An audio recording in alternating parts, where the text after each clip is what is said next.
World Liberty Financial took $100 from a money laundering suspect. World Liberty Financial, the decentralized finance venture tied to the Trump family, received about $100 million from Guren Bobby Zhou, a businessman under investigation for money laundering, according to a New York Times report relayed by Cointelegraph on August 10, 2026. The claim lands on a project that has already drawn heavy political scrutiny for its funding, its token, and its stablecoin ambitions. The report does not allege that World Liberty Financial itself broke any law. The concern is narrower and, for the crypto industry, more familiar. A marquee platform accepted a large sum from someone facing a criminal inquiry into the exact activity that anti-money laundering rules are built to stop. The money and the man behind it, Joe put roughly $100 million into World Liberty Financial, per the Times account. That figure alone makes him one of the more significant individual backers of a project whose backing has been picked apart repeatedly by lawmakers and journalists. Being under investigation is not the same as being charged or convicted, and Joe has not been shown to have done anything illegal with the funds sent to World Liberty Financial. But the timing matters.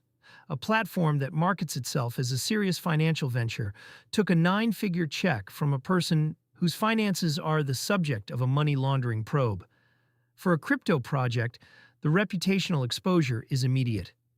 Regulators and banking partners tend to ask a simple question after headlines like this one. Who screened the money coming in? And against what standard?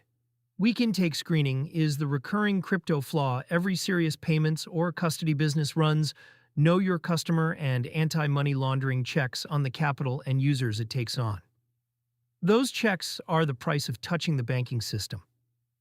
When a high-profile crypto venture is reported to have accepted large sums from a person under a laundering investigation, it raises a direct question about whether the intake process caught anything at all.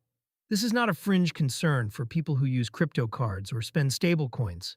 The same know your customer and verification standards that determine how you onboard to a card also decide whether the issuer behind it can keep bank rails, keep its licenses, and keep processing your transactions.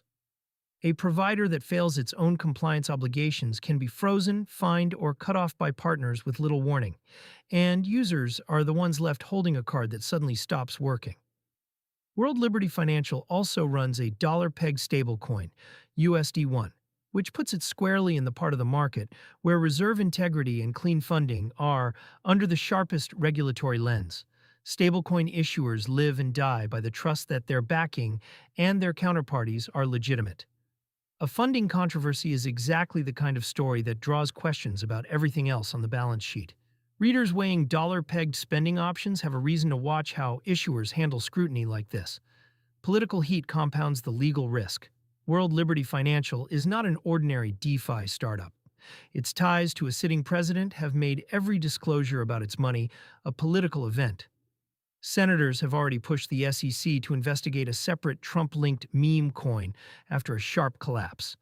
And the broader fight over U.S. crypto legislation has repeatedly stalled in Congress over exactly these conflict of interest and oversight questions. A reported $100 million from a money laundering suspect gives critics a concrete, citable example to point at during that fight. It hands ammunition to lawmakers who argue that high-profile crypto ventures cannot be trusted to police their own funding, and it complicates the case for looser rules at a moment when the industry is lobbying hard for regulatory clarity in the United States. The signals to track next. The immediate signals to track are simple.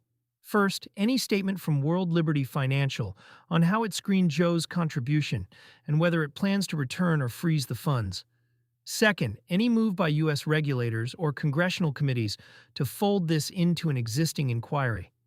Third, whether banking or exchange partners quietly distance themselves, which is often the first tangible consequence of a funding scandal in crypto. For now, the facts are what the New York Times reported. Roughly $100 million, one backer under a money laundering investigation, and one of the most politically exposed projects in crypto sitting at the center of it. Nothing here proves wrongdoing by the platform. It does show, again, how thin the line is between raising capital fast and raising it clean.